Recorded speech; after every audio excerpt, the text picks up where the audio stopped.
21 deals in her first year in real estate. Hi, everyone. I'm Jon-David Leonard. This is Keeping It Real, the podcast where we bring you all things real estate related. I'm joined by my sister, Danielle. And I'm Danielle Leonard with the Leonard team, and I'm so excited that today we have Sabeen from our team. Hi, everyone. My name is Sabeen Hassan, and I've been with the Leonard team for a year. I started last September with 21 deals almost so far, and I'm excited to talk about my success. And that's why we're so excited to have you on the team.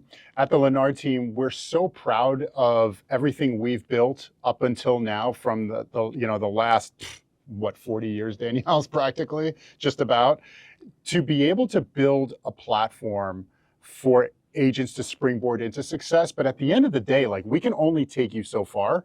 You have to be the one to take that opportunity and run with it. And run with it, you have. I mean, forget run. You've spread wings and you're just flying. So tell me about what you thought your experience was going to be getting into real estate, and what has been the reality. Okay, so when I started real estate just a year ago, I thought it was going to be a very slow start. I was going to take a whole year to learn, maybe do a couple of deals like the average agent does, 3 to 4 deals. And I got into the Leonard team, which was really so lucky of me, and hit the ground running. So literally I got my first deal within 11 days of meeting my first client through the leads that the Leonard team gave me. And then since then, it's been nonstop. So now I'm on to my 12th month, actually. So it's been a year, and I've closed 14 deals. I have 4 under contract, and I have 3 that I've submitted offers on, and I know I'm going to get them accepted. So what my goal is to really get to that 30 by the end of October, to close out 30 for the year. That's a lot to unpack. And so let's start with this. The leads, you mentioned the leads. How important was that for you to jumpstart your career?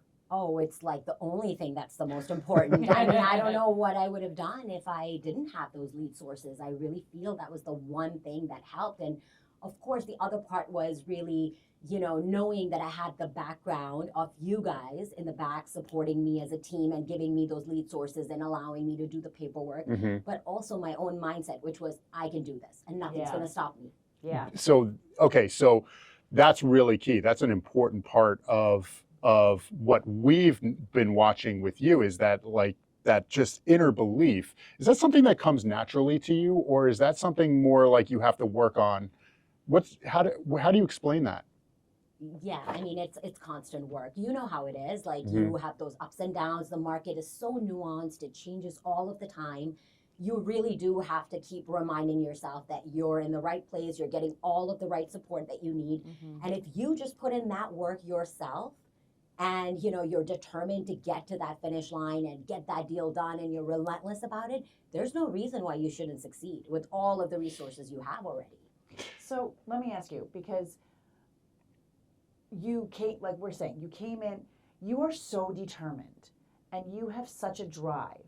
Is there anything that you can share with someone new to hit the ground running just the way you have? I think that the number one thing is to take it as an experience. Number one, don't worry about the deals. Don't worry about anything else. Just think of it like I have to learn and I have to provide the best service, find the most connections with my clients, and everything else will fall into place as I do the right things through the entire process. What I see, doing this for a long time and seeing a lot of agents come in and out of this business, is that I think most people want to see a pathway forward in order to succeed. And when they struggle to see the pathway forward, that fear of failure gets in the way. Whereas you just took the steps forward. I believe that there's always, and in anything that we do, there's an opportunity, there's a possibility that you're going to fail, at least in the moment.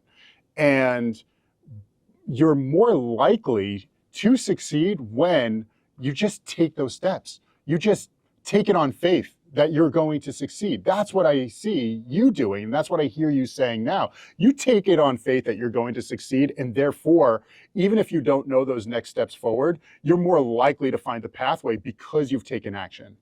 Absolutely. So I really feel that when I'm going into anything, there's failure is not an option.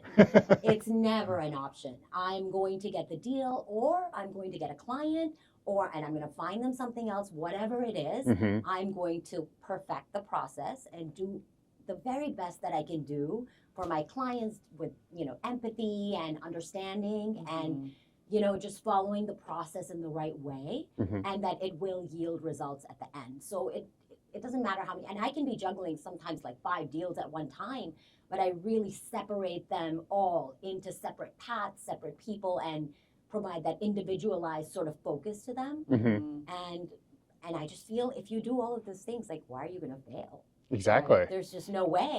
Do you know, I think also one of the things that I'm hearing is that like you're setting the intention for whichever person you're working with or whatever your goal is. You're setting the intention and you're finding how specifically am I helping this person for their needs. Yes. Mm. You And know? not saying no to anything, really. Look, everybody can do things their way, but I believe in communication and availability. My job is to be available. I am available. I say it as part of my pitch to every single buyer or seller that I meet, that I do this job all day long. You can call me, text me, and I will answer you back right away. Mm. And people come to depend on that, Yes. And I feel that way nothing gets lost in communication. And, you're just always there providing that service. Like, people can lead their lives the way they want, lean into the flexibility and not do any of the work. Or you can really understand the flexibility and be flexibly there because you have so much space to do all the other things you need to do in life, So what does it take to find that kind of balance in your life? I mean, what do you do to take care of yourself, self-care, in order to be able to manage maybe 5 deals at a time? Because most people, most agents would be happy to be dealing with one deal at any given moment. You could be dealing with 5. I think your top month, you did 6 transactions in 1 month. In your first year in real in your estate. first year in real estate. So let's talk about self-care. How do you take care of that? So I have always worked out my whole life. Mhm. I definitely a big believer in exercise, and I try to go for a walk. Well, not try. I go for a walk every day, like a 3-mile walk. And I think it allows me to work through things in my head, really understand how the rest of my day is going to be structured, what's going to come next, what I'm anticipating, and I really do that. And then I try to do these meditative type of walks too, where I'm just kind of focused on emptying my head Yeah. so that I have space. And I think just honestly, just allowing myself to understand and have the patience to know that people are all different, agents as well as, my clients, they're all different. Right. And so they're not all going to be like me. So I just have to really take a step back and give them the space to be who they need to be and make this biggest decision in their lives, Right. which I'm only a guide for. Right. Yeah. That's awesome. In addition to that, it's become pretty clear that you love to travel. Is traveling part of like the big plan? Like, is it something, because we grew up traveling Yeah. and it's important to us as well. Is that something like, you set it in the future so you have something to look forward to? Or is it more like, just an escape that sometimes you need to, like, how do you approach traveling? What does it mean to you? And how does it actually make you a better realtor?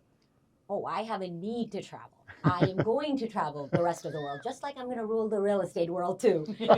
But yes, I love to travel. Speaking our language. Right. I feel like it just gives me such a different perspective. Like, look, we're in New York. There's so much diversity here. Mhm. It just helps me understand from the background, culturally, how people live, how different things are, different foods, different experiences. And I just think it makes me a more well-rounded person, just the same as like reading books would. It's similar, Right. comparable.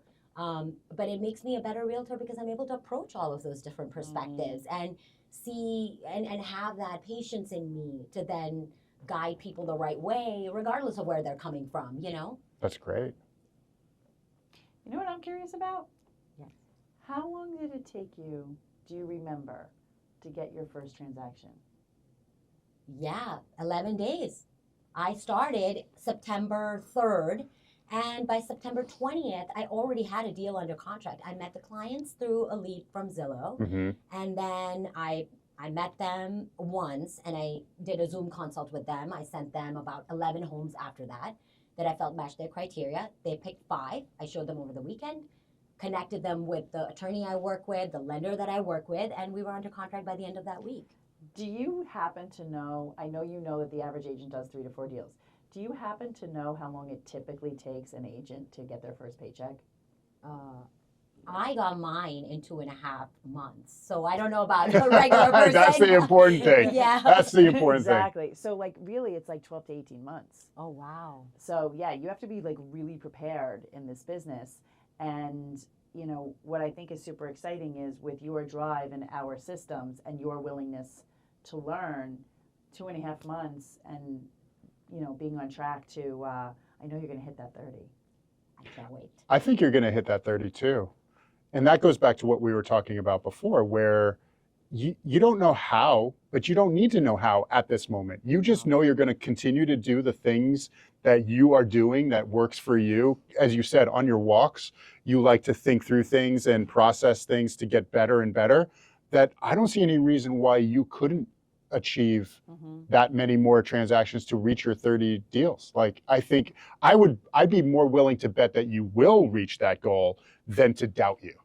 Oh, I'm working on it. I mean, even with the deals that I have going right now, I'm already thinking ahead. What's next? Like, yes, I'm dealing with these 5 people right now, but what are my next? If I'm going to do these 9, who are my next, and next? You know, so I'm always thinking ahead. There's just never like a complacent moment, you know. And I'm sure you do need moments, like there are downtimes when you need some time to just like recuperate and come back to it with the same passion. Yeah. But you do need to allow yourself that time to do it, because then you can come back and hit the ground running and do even more. You know? Yeah. I think the fact that you know when to plan the trip, Right. and so you have that reward, you have what you're working towards, and then it gives you that downtime. Because let's be honest, like if you travel, there's nothing like the quiet of being away. Even though we still have our phones and we take care we of still, it. yeah. We still have our phones. We're still and working. we We're still always take care working. of stuff. Yeah, I mean, we were in Bali and we were like opposite. So we had a couple hours here and a couple hours here. Of course. So it was great in between. But I mean, we got what we needed to get done. But it was highly recommend Bali. But also, isn't it amazing that we have a job that allows us to do that? Like, Yes. I mean, I worked in corporate for the past like 10 years, and I only had a certain amount of days. And granted, I was checked out during those days. But with this job, you kind of can just go for a longer time and just be able to do your job still. Like, Right. other job You don't have to allows ask that. for permission. Right. And being with the team, like if you have an inspection or you have a final walkthrough, somebody can cover you. Right, exactly. You know, I think with the team, it was definitely important for me to be a part of the team right away because I didn't know anything. I mean, listen, arguably, I still don't know anything. You right? keep I'm saying still that. I think you know learning. more now than you did, but I yeah, got sure. through a lot, but I feel like I'm still like 1 year, you know, in the bigger perspective of things, still learning, right? What if I told you, what if I told you that almost never goes away? Because there's no limit to what you can learn. And that's part of the excitement of it. And then the business totally changes on you. Yes. And then you learn something else. Correct. Right. So one thing that is clear from this conversation that I'm sure our audience can see as well is just your energy. And I've been trying to figure out and understand, because I think that one thing I'm proud of about this team is that we're pretty diverse. And perspectives and backgrounds in all kinds of ways. And it's just like, well, Sabeen is different from Jennifer, who's different from Dana. Like, what's like the one thing that we all share?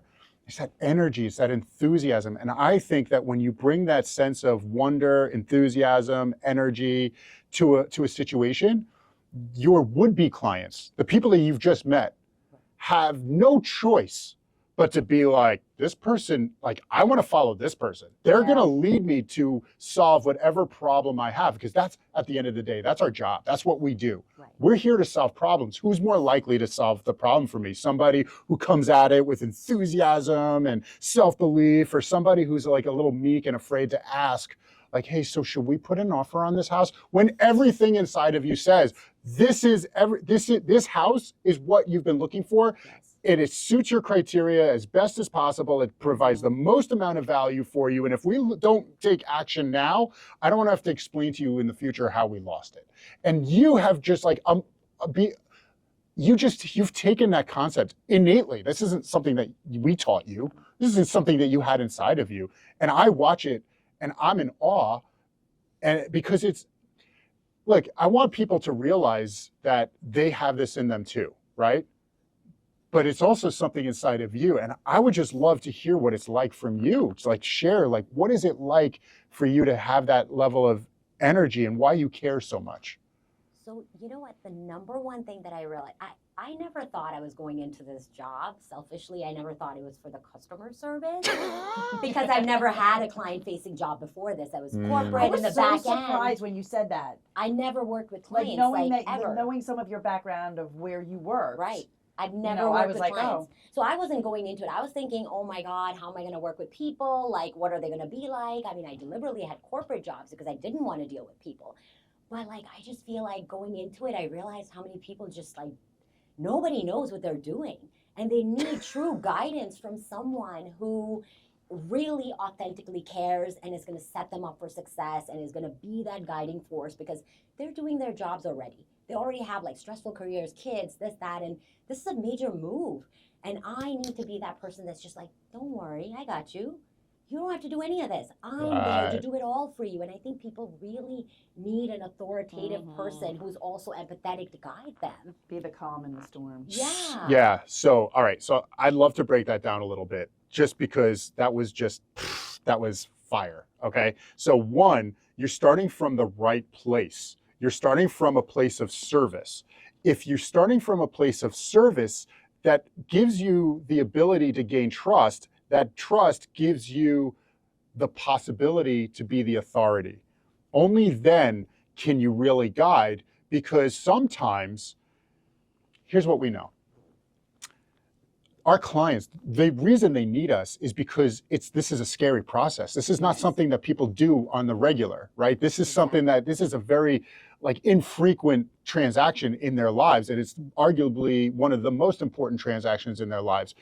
And so the thing that humans tend to do most of the time is to pause, freeze in the face of like fear, uncertainty, doubt, maybe it's not meant to be, right? That kind of thing. Absolutely. And you're there, you're pushing along. But rather than resenting you or doubting you or questioning, like, why is this person pushing me? It's like, no, this is what you said you needed. This is what you said you wanted. I'm here to solve your problem. And how do we know that? Because at the end of the day, like, not just at the end of the day do you get your 5-star review, but I've seen the text messages. I've seen the heart emojis and like, you're amazing and we're so glad we found you. And you've earned the right to be that authority. You're not just an authority because you've decided selfishly, like, I'm going to take charge here. That level of service, that's real estate at its highest form. That's what I think. I never want to lose that empathy for people. I never want to lose that groundedness inside of me that understands that we need to connect on a human level, you know? So I keep going back to that and listen, people do doubt me. They do tell me they don't trust me. Literally, they'll fight with me on things. And I'm like, have I not shown you who I am? And then I have to work even harder, a little bit harder to help them truly see the bigger picture, which is, I've done this for you. I've done this for you. Look at the train of things I've done for you that prove that I am the authority and that I am on your side. And now with signing buyer brokers, you're even more on your buyer's side, right? Right. You represent them truly legally you're representing them. So you can really speak to that and say, you and I are this team together. Like, I don't know what you think, the seller's agent, that's a different thing, but I am your person, So now we're into the NAR changes. Right. And how are you finding the buyers experiencing your explanations of buyer broker and how you help them? So it's a little bit of a tumultuous time right now. It's hard. It's hard for us to understand, even though we've gotten so many trainings, but, having to guide the buyer through that process and helping them truly understand that their interests are being best represented. It's, you do have to explain it to them because they're used to doing things a certain way and things are now going to fall into a different way. But at the same time, I think if you have shown your value and you can speak to your value and you can speak to the fact that at the end of the day, they want to be represented and should get the representation they deserve. Like, just the other day, I had a client say to me, I was about to go to the listing agent. And I was like, yeah, of course, you can go to the listing agent. But you do know the listing agent, me on the selling side, I'm always representing the seller truly and looking out for their best interest. And the fact that if you go to the listing agent, you're going to pay the most money because that's what I promised my seller on the selling end. Yes. So you're never going to get to save that money or get a deal through the listing agent. So I think it's just really, number one, understanding yourself what's happening, which we do through the trainings with the Lennar team. And the second thing is being able to explain it in a way that helps them understand that the value is for them. So ultimately, do you think this change will be good for the industry? 100%. I love it. Why should buyer's agents not have a signed agreement saying that they're going to get payment a certain way, right? And maybe that's the selfish bit of it. But on the other end, you could provide the service in a 360 way and know that you're providing it because you are going to get paid at the end. Yeah. We were always basically getting paid at the end, but the consumer didn't understand where the money was coming from, how they were getting paid. Right. This is just more transparency. That's why I think who's working for them. Now we're forcing the agents to identify and clarify and be transparent about it. And I think that's a good thing for the industry. And then, like you said, look, if a buyer wants to go directly to the listing agent and know that they may not get their best deal, that's their choice. It's up to us, because you used a word that I want to go back to. It was value. If you present value, which you do, and you've proven, so even with the changes that have come from the NAR settlement that we are all beholden to as an industry, not just in New York, not just on Long Island, but everywhere across the country, you've proven that it hasn't slowed you down. So it might be a little bit more difficult for you to maybe articulate or express it. You're navigating it. You're getting through it. And buyers are still gonna choose you, given the chance, far more likely to work with you than to go straight to the listing agent. And you can't do that by being selfish. You can't do that without putting their needs first and being the problem solver. Right. And also a little bit of it comes down to listening to what your buyers are actually saying to you about their finances and what their situation is and the reason behind why they wouldn't want to go with you. It usually comes down to finances, right? They don't want to pay somebody. Yes. I will get you the most money that you want to get. And that's the important thing. I promise you. Right. I promise you. And we take that seriously. Yeah. And I also think too that buyers think that if they come to us directly as the agent, that we're more incentivized. Right. However, we're incentivized to get the best possible price. Always. So unless all things are equal, you're going with the best deal, no matter what, whether it's you, me, you, anybody else. I mean, and let's be honest, it always, in what role do you go into it and not expect to get paid at the end? Why as a buyer's agent was I yeah, I'll take the 1.5% you offer me. Yeah, I'll take whatever it is you give me. Why in this role didn't we always have the security that we should have had, Well, you know what? We always had this as a benefit. Totally agree. Buyers have always had the opportunity to be represented. Right. It wasn't until the NAR settlement that it became more of a, okay, if you want to work with me, this is how it's going to be. And that, as it is with every single job in the world, you want to work with me, you pay for this. Attorneys, anybody really, doctors, who you work with, and you pay them. And people get it. People get that this is our job. Right. We're here to make people happy and make their lives easier. Yes. But some compensation is understandable. And the thing that never made sense to me, having done this for as long as I've done it, what never made sense was, this is one of the greatest purchases you're ever going to make in life. Right. And yet it's basically like showing up to court and then the agent that you're working with goes and sits on the other side. It doesn't make sense. It didn't make sense. It didn't make sense before. So even still going to the listing agent, it still doesn't make sense. The prior laws of agency didn't make sense, and that's why it's probably better that it's definitely better. That even though it's added a layer of complexity, it's still better. Well, and I like how you said, it's right now is a little bit tumultuous because the buyers and the public has to get educated to the benefits and really understand the process now. But that's what we're here for. And once it falls into place, like everything settles down, I feel like it'll be good. We have our role that we get paid for. Mhm. The listing agent has their own role that they get paid for, and we get paid the way that we deserve for the service we're providing. There's nothing that doesn't make sense here. Yeah. Sellers You know? have always interviewed agents and chosen Right. the best value, the best agent. And signed an agreement with And them. signed an agreement. So why aren't we doing the same on the buyers end? It makes so much sense. So, Sabeen, I want to thank you for taking the time to be with us today. This has been an amazing conversation, one I've been really looking forward to having with you. What's your goal for next year? Oh my God, I haven't even thought about next year. I'm just going with the flow. Listen, if 30 is possible this year, I mean, double, triple, who knows? Who knows? So 60? Who knows? Yeah, listen, I mean, I mean, you could always exceed it. I could always exceed it. I mean, I'm always aiming for the most that I can do. I think you can do it. Yeah. Any parting advice? Any last words for the people watching? Like, wow, how do I become like Sabeen? I think stay positive, stay communicative, and just lead with empathy. You know, I think those three things. That's amazing. I love that. Thank you for being Well with us put. today. Thank you, guys.